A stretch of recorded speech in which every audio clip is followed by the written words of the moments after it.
안녕하십니까, 정재환입니다. 오늘은 실무하는 사람들 사이에서 많은 문의가 있는 구매 확인서에 대해 알아보도록 하겠습니다. 구매 확인서는 쓰긴 쓰는데 왜 이걸 쓰지? 라고 정확하게 이해를 못하고 쓰던가 어디선가 들어는 봤는데 몰라서 못 쓰던가. 자, 오늘 이 영상을 보고 이제 여러분들은 구매 확인서가 무엇인지, 그리고 왜 써야 되는지, 어떻게 써야 되는지를 정확히 이해할 수 있을 겁니다. 자, 이 상황을 볼게요. B기업이 있습니다. 이 B기업이 이제 수출자로서 어떠한 물품을 수출한다라고 하겠습니다. 자, 그러면요, 이 B기업이 수출자가요, 스스로 제조까지 하고, 즉 생산까지 하여서 수출한다라고 하면 상관이 없지만 대부분은 뭐예요? 이렇게 국내 공급자인 A기업한테 이제 공급을 받습니다. 자, 그리고 수출을 하겠죠. 자, 요 상황을 잘 보세요. 수출하는 기업 입장에서 가장 많이 발생하는 상황이 이겁니다. 수출하는 사람 따로, 실제 그 물건을 공급하는 사람 따로. 자, 이렇게 실제 수출하는 B기업을 직접 수출을 한다라고 하고요. 직접 수출은 하지 않지만 수출하는 물품 혹은 수출하는 물품에 포함되는 원재료를 공급하는 A기업과 같은 국내 공급자를 뭐예요? 간접 수출이라고 합니다. 자, 그럼 여기서 문제입니다. 간접 수출자의 경우 과연 수출 실적이 인정될까요?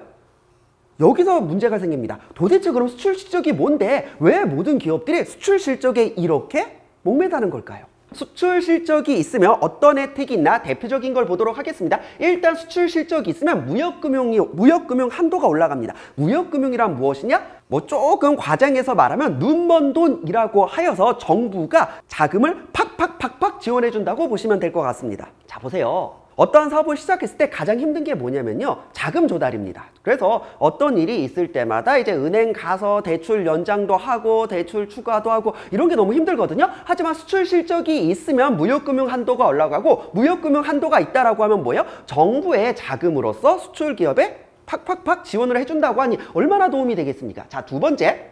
부가세 환급, 영세율이라고 해서 이 부분은 어렵게 생각할 필요 없습니다. 우리 유럽에서 이제 명품 가방 사고 귀국할 때 공항에서 이제 부가세를 환급받을 수 있죠. 즉, 수출하는 물품은 부가세를 환급받을 수 있다. 자, 그래서 원래 10%인 부가가치세가 0%가 됐다라고 해서 이제 영세율이라고 표현을 하고요. 자, 마지막 관세 환급입니다. 관세 환급? 수출하는 물품에 대해 왜 관세 환급이 되지? 생각을 해보세요.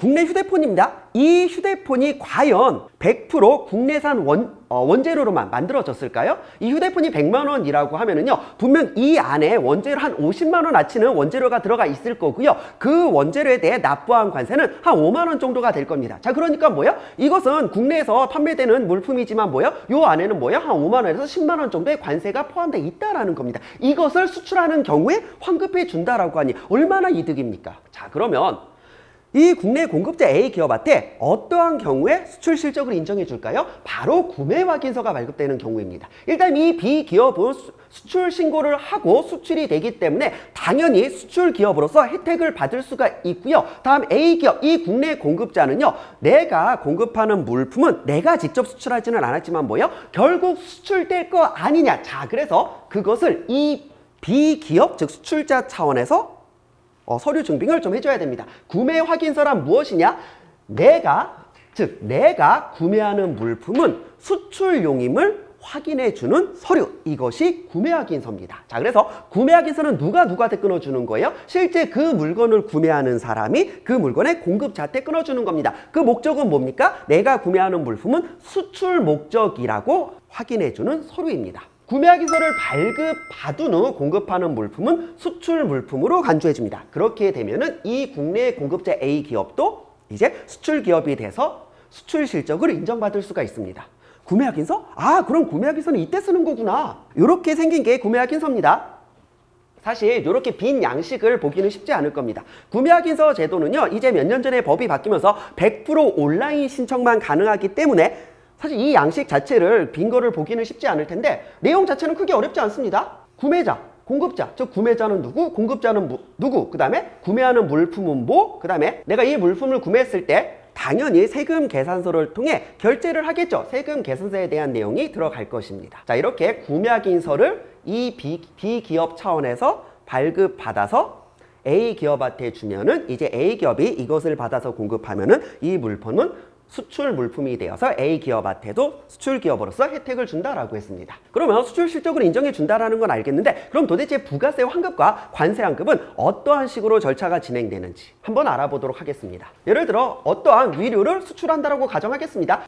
국내 가격은 110만 원이고요. 실제 110만 원이라고 하면 뭐야? 물품 가격 100만 원에 우리나라는 부가세가 10%죠. 10만 원에 부가가치세가 포함된 그래서 110만 원짜리 물품입니다. 자, 그럼 첫 번째 케이스를 볼게요. 구매확인서를 발급하지 않고 수출하는 경우 어떠한 문제가 발생하느냐. 자, A 기업이 이제 B 기업한테 공급을 합니다. 그리고 B 기업이 수출자로서 수출을 하죠. A 기업은 뭐예요? 세금 계산서 110만 원을 발급합니다. 세금 계산서가 무엇인지 모르는 경우는 많지 않을 겁니다. 세금 계산서는 뭐예요? 대금의 청구서, 영수증, 기능을 하는 그 법적인 증빙이라고 보시면 될 것 같습니다. 내가 공급하는 물건은 110만 원이니까 뭐예요? 110만 원을 달라라는 청구서. 혹은 뭐예요?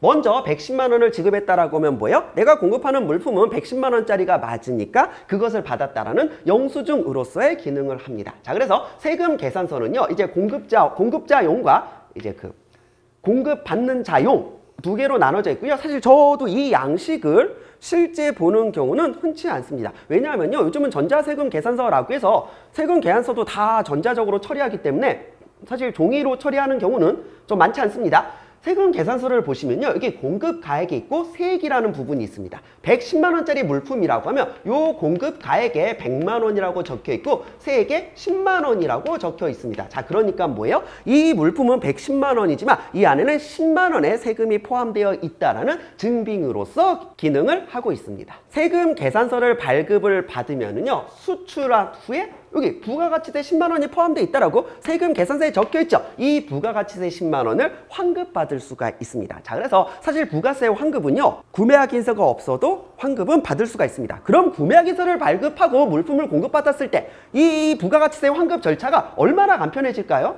두 번째 케이스, 구매확인서를 발급한 경우를 보겠습니다. 구매확인서를 발급을 했다라고 하면은요, A 기업은 B 기업한테 처음부터 뭐예요? 영세율 세금 계산서라는 것을 끊어줄 수 있습니다. 어차피 이것은 수출 목적이라 10만 원이 나중에 환급될 거니까 뭐예요? 처음부터 부가가치세를 0%로 해가지고 공급을 해버리는 겁니다. 자, 그래서 영세율 세금 계산서는 보시면요, 여기 공급 가액에 100만 원이 적혀 있고요, 세액에 뭐예요? 영세율이라고 해서 0원이 적혀 있습니다. 처음부터 부가가치세 없이 100만 원에 거래를 할 수 있습니다. 즉 100만 원에 영세율 세금 계산서를 발급하고 그리고 이제 B 기업은 A 기업한테 100만 원을 지급하니까 뭐예요?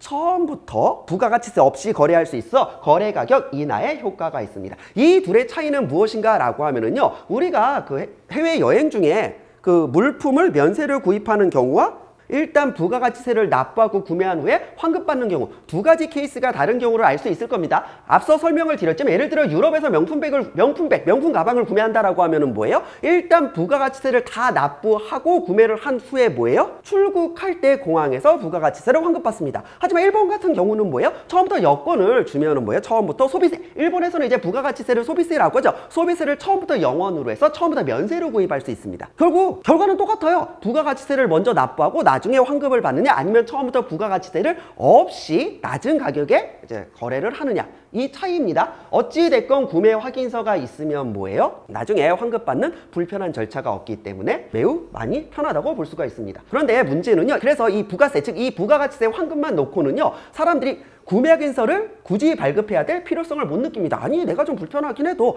결국 어차피 부가가치세는 환급받을 수 있는 거 아니냐, 나 그렇게 돈이 부족한 사람도 아니고 굳이 처음부터 0%로 거래할 필요는 없다. 구매확인서를 발급하는 것 자체가 더 귀찮다는 겁니다. 그리고 구매확인서는 공짜로 발급해 주는 것도 아니고 결국 관세사나 이런 사람들한테 많이 위례를 할 텐데 관세사 수수료가 너무 비싸다. 그거 안 되지 않냐?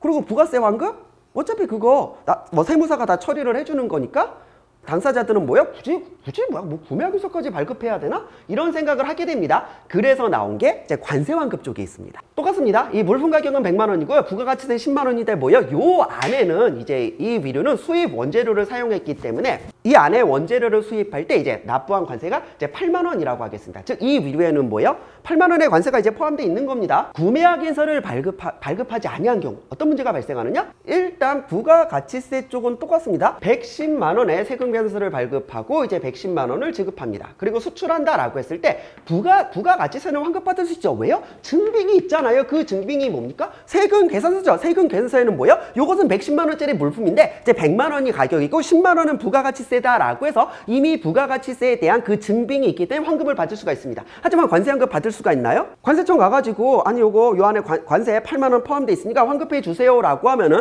관세청이 요구하는 건 뭐예요? 그럼 8만 원이 포함되어 있다라는 실제 8만 원을 납부했다라는 그 증빙을 갖고 와라라고 하는데 그 증빙이 없죠. 즉 구매확인서를 발급하지 않으면 뭐예요? 관세를 환급받을 수가 없습니다. 그런 구매확인서를 발급하면은 관세를 어떻게 환급받을 수가 있을까요? 두 번째 케이스, 구매확인서를 발급한 경우입니다. 일단 구매확인서를 발급했으면 뭐예요? 영세율 세금 계산서를 발행하기 때문에 일단 부가가치세 0%로 해서 처음부터 100만 원에 이제 거래를 할 수가 있고요. 바로 이것입니다. 기납증 또는 분증이라고 하여서 이 부분은 나중에 관세환급 파트 영상에서 다시 상세하게 말씀드리겠습니다.